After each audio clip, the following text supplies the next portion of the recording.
በኦርቶዶክሶች በኢትዮጵያ ኦርቶዶክስ አማኞች ዘንድ እንግዲህ ግርግር ተነስቷል።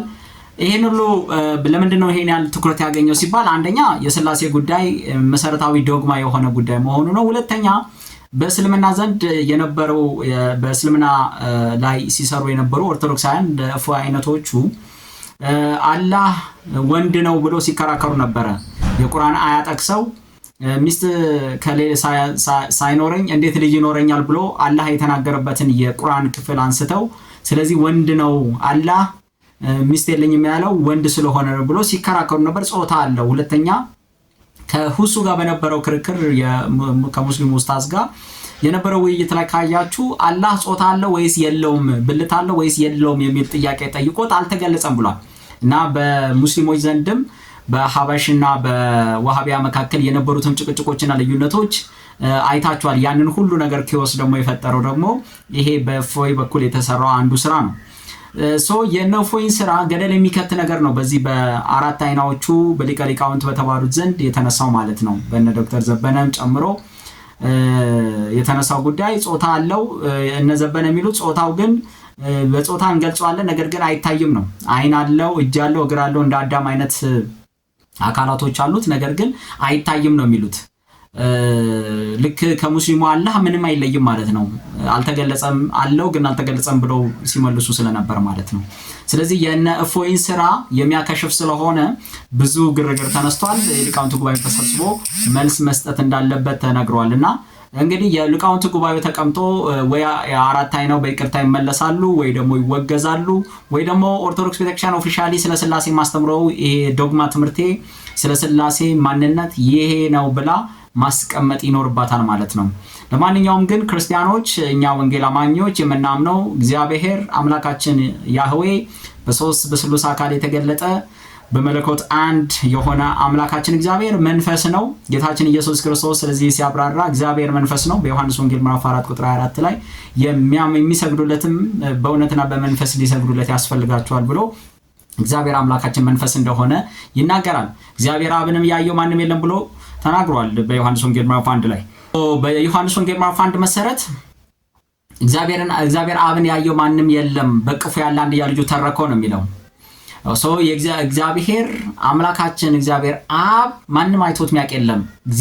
እግዚአብሔር ወልድ ከቅድስት ድንግል ማርያም ስጋን የነሳው እንደኛ ፊት እጅ እግር ያለው በገሊላና በይሁዳ የተመላለሰው የናዝሬቱ ኢየሱስ በናዝሬት ያደገው እሱ ነው የተረከልን አብ ምን እንደሚመስል ማለት ነው። ስለዚህ አብን የምናውቀው ወልድን አይተን ነው። ለምን አብን ያየ ወልድን ያየ አብን አየ ብሎ የናዝሬቱ ኢየሱስ ክርስቶስ ለፊልጶስ ይመለሰለትን ታስታውሳላችሁ።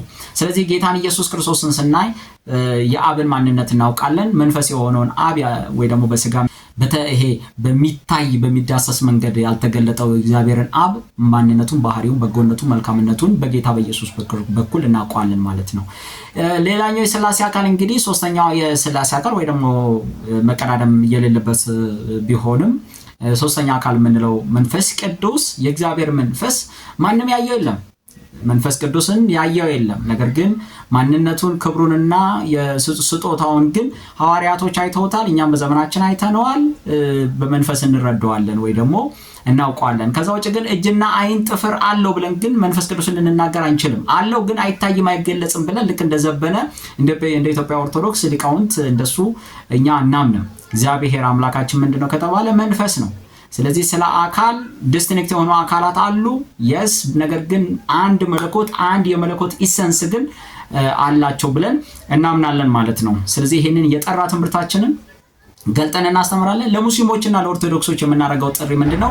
ከዚህ ሁሉ ውዝግብ ውስጥ ከሃይማኖተኝነትና ከሃይማኖት ውስጥ ወጣችሁ የጠራውንና ክሊር የሆነውን የወንጌላውያን አስተምህሮ ወይ ደግሞ የመጽሐፍ ቅዱስን ትምህርት ተቀብላችሁ የናዝሬቱን ኢየሱስ ክርስቶስን የህይወታችሁ ጌታና መድኃኒት አድርጋችሁ እንድትቀበሉ ግን በዚሁ እጋብዛችኋለሁ። ጌታ ይባረክ። ሌላኛው ዛሬ የምናየው በኦርቶዶክሳውያን ዘንድ ግርግር ያስነሳ አንድ መዝሙር አለ። የጌታን መዝሙር ለማርያም ሰጣ አንድ የዘመረች ልጅ ግርግር ተነስቷል። በጣም ብዙ ኦርቶዶክሳውያን ቁጣቸውን ገልጸዋል። እናንተ ናችሁ ቤተክርስቲያናችንን እያሰደባችሁ ያላችሁት፣ የጌታን ዝማሬ ግጥምና ዜማ ጠፍቶባችሁን ወይ ግጥሙንና ዜማውን ለማርያም የምትሰጡት ለፍጡራን የምትሰጡት ብለው ቁጣቸውን ገልጸዋል። እንደሚከተለው ቪዲዮዎችን አንድ ሁለት ቪዲዮዎችን አይተን እንመለሳለን። ምን አይነት ሆዳም ዘማሪያን የመጣችሁት? ይሄን ቪዲዮ ሙሉ ተመልከቱልኝ። ግዴታ ኦርቶዶክሲያን ባለማታዎች ሼር አድርጉት፣ እመለስበታለሁ። ፍቅርሽ ማረከኝ በህይወቴ በዘመኔ ፍቅርሽ ማረከኝ በህይወቴ በዘመኔ እማምላክ ለኔ መድኃኒቴ ፍቅርሽ ማረከኝ በህይወቴ በዘመኔ። እስቲ ትክክለኛው መዝሙር አዳምጠን እንምጣ። ማረከኝ በህይወቴ በዘመኔ ማረከኝ በህይወቴ በዘመኔ እግዚአብሔር ለኔ መድኃኒቴ ማረከኝ በህይወቴ በዘመኔ። የዘንድሮ ዘማሪያን አንዳንዶቻችሁ ሆዳችሁን ብቻ የምታሳዱ፣ ገንዘብን የምታሳዱ፣ እይታን የምታሳዱ እንጂ አንድ ቀን ፈጣሪን አገለግላለሁ የፈጣሪን ድንቅ ህዝብ አገለግላለሁ ብላችሁ አስባችሁ አታውቁም። አስቡት፣ ለፈጣሪ የተዘመረ እንደገና ወስዶ ደግሞ ለፍጡር መዘመር። ዘማሪው ለጌታ የተዘመረ መዝሙር ነው። እሷ ግን ዘማሪዋ ለማርያም ሰጥታ ስታመሰግንበት ታያላችሁ። ይሄ በኦርቶዶክስ ዘንድ ያለውን የፍጡር አምልኮ ጥማትና ምን ያህል ለጌታ ለኢየሱስ ክርስቶስ ያላቸውን ንቀት የሚያሳይ ነው። ጀስት መገንዘብ ይቻላል ምን ያህል ንቀት እንደሆነ ማለት ነው። በቃ ጌታ በዚህን ያህል ልክ ለሱ የሚገባውን ዝማሬና ምስጋና ለፍጡር መስጠት በጣም ሲምፕል የሆነ ቀላል የሆነ ውሳኔ እንደሆነ በእነሱ ዘንድ ማየት ትችላላችሁ። ነገር ግን በዚህ በወጣቶቹ ዘንድ በቲክታክ ተቃውሞ ማስነሳታቸው ግን ጥሩ ነው። ኦርቶዶክሳውያን ይበል የሚያሰኝ ነው። መንቃት ጀምሯል ማለት ነው። ኦኬ በቃ ለፍጡር ምስጋና የጌታን ቢያንስ ቀምታችሁ አትስጡ የሚለው ደርሷል ማለት ነው። ጥሩ ነው። ይሄ አንድ እርምጃ ነው። ነገር ግን በዚሁ መቀጠል ያለበት ምንድነው? ሲጀመር ለማርያምም ሆነ ለመላእክትም ሆነ ለቅዱሳን፣ ለጻድቃን፣ ለሰማዕታት ለተባሉ ሰዎች ግን ምስጋና ይገባቸዋል። ዝማሬ፣ ግጥምና ዜማ ተጽፎ ይገባቸዋል የሚለውን ግን ሁለተኛ የቤት ስራችሁ ይሆናል ለሁለታችሁ ማለት ነው።